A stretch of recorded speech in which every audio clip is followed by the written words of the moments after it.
Oh, hello, everyone. Thank you for having me today. So I'm part of a team in BBC R&D that's been working for a number of years now in the IP media production space. So we're looking at new technologies in that area and how they can benefit you in the way you're doing things and new things that we can do with those that we couldn't do previously. Now, if you've looked in this area before, there's a lot of technology available, so various different ways of doing things, various proprietary systems, and also various standardized systems. So in the standard space for media transport, you might have heard of AES-67 for getting audio over IP, and potentially more recently SMPTE 2110, which helps to get video, audio, and data over IP.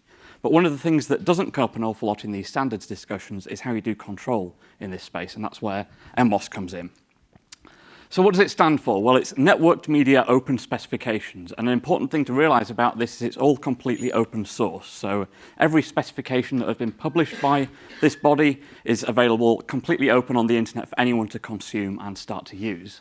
They're developed by a group called the Advanced Media Workflow Association, and that's a bringing together of a number of vendors and end users, all with common problems that they'd like to try and tackle. And in this case, it's been dealing with control plane APIs for these IP media systems. So there are a whole range of specifications that have been developed to help in this space. I'm not going to get a chance to cover them all today in just 10 minutes' time, but I'm going to give a highlight of a few of the ones that might be most relevant to you in radio and in live events and that sort of thing. So at the foundation of these specifications are two called ISO 4 and ISO 5. IS just stands for interface specification in this case. ISO 4 is about tackling the initial step where you're bringing new pieces of equipment onto your media network and trying to make that as straightforward as possible. So the idea being that if you've just got something out of the box, you should be able to do something useful with that as quickly as possible. As you could when you had an analog system, you can just plug jack straight into that. With IP, it's potentially a bit more difficult when you've got a single IP connection to your network. ISO 5 then adds to that and gives you the ability to configure streams, so to configure where streams are sent to, where they're received from. And when you put those together, you get something that looks a little bit like this. So on the bottom left here, I've got an IP-connected microphone, an IP-connected loudspeaker. If I plug those up to my IP network, then the first thing that they do automatically is to look for something called an ISO 4 registry. And that's just a database with a standard interface on the front of it, so they know how to interact with it. They'll communicate with that registry and tell it about all their capabilities, all the sending capabilities, receiving capabilities they have on that network. And then you can start to query it with client applications to work in that business logic, those workflows that you need to deal with. So on the bottom right-hand side there, we've got a very basic web-based application that we built and we open sourced just to demonstrate all these principles and show how you can very easily connect, in this case, audio senders to audio receivers around your network. So these are some of the basic foundations of these specifications, but once you've got your audio and video network up and running, you've got signals flowing around, then there are some more complex things that you might want to do on top of that. And one of those, in a radio studio, for example, might be GPIO. So typically today, you might be able to do some of that over IP, but there are a lot of techniques that will still require things like contact closures, bare wire systems, serial links. And what we're trying to do here is to provide a more standard mechanism to do this over an IP network. So we're using standard mechanisms like JSON-based messages. So these might just be signaling things like a Boolean, an on and off signal. But we're able to use that standard format and to send it around the network using some standard transport formats. It could be those simple ons and offs, but it could also be far more complex messages. We can use the same structures to deal with any of these. Another specification that may be of interest is ISO 8, and that's about audio channel mapping. And this is essentially for the control of anything that can act like an audio matrix. So if you have a number of inputs, a number of outputs, and you want to move things around, if you're dealing with streams that have lots of channels, or even if you're just dealing with a loudspeaker on a network and you want to instruct it which channel in a multi-channel stream to listen to, then you can make use of this API to do that. So aside from the functions of these APIs, what they can help you to achieve, we wanted to, when we were building them, try to avoid reinventing the wheel. So we've tried to make use of as many existing internet standards as possible. So for the discovery side of things in ISO 4, we're using the domain name system, or DNS. For the APIs themselves, we're making use of HTTP and JSON messages. So if you've ever interacted with APIs from big internet providers like Facebook, Amazon, that sort of thing, they're all using those exact same sort of structures. And for security, we're making use of transport layer security, which you'll typically see as HTTPS or a padlock sign in your web browser.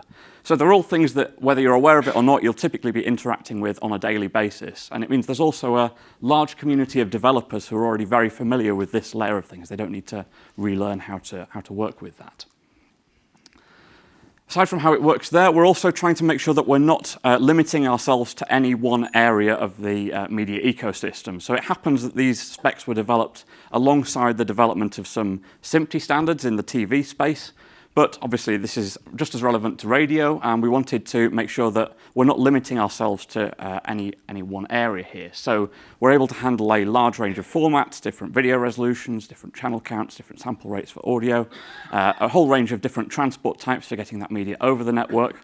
And then also, given that these are standard APIs, they're not likely to cover every capability that you need from a system in all cases. You're still going to depend on some proprietary aspects of some manufacturer's APIs. So we've tried to make them extensible to allow signaling of these APIs where they exist.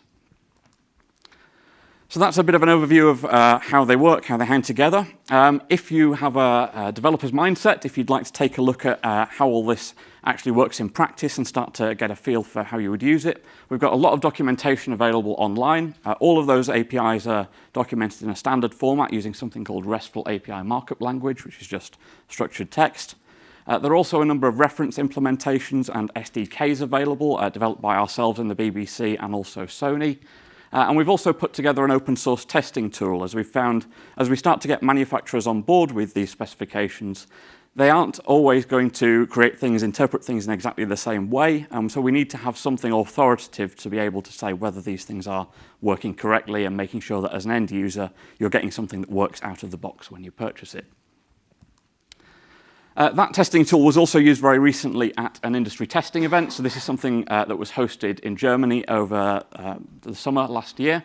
It was hosted by a group called the Joint Task Force for Network Media, and that brings together a lot of standards bodies and groups like the EBU, all together trying to work on these common goals. And so we've tested a number of different implementations of these specifications and of the transport specifications for IP, all of which are now published at the address there. So if you're interested in products that support these sorts of things, it's a great place to look to see how well each of the manufacturers and individual implementations are doing. So who's actually on board with this effort so far? Well, these are all the end users and vendors who are currently signed up through the Advanced Media Workflow Association to the development of these specs.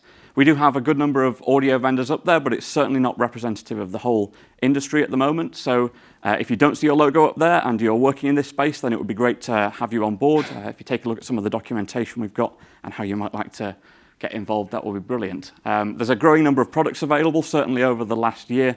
There have been a much greater number of those coming onto the market, and there are also a small number of open source and freeware implementations available to help, particularly in the control user interface space, to help you get your systems connected together.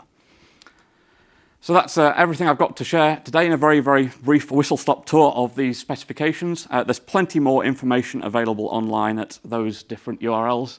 And if you've got any questions about any of the things I've talked about here or any of the other areas that we're working in, then please do come and find me a bit later on. I'd be happy to answer questions then, or right now if there are any. Thank you very much. Great, Andrew, thank you. Cheers.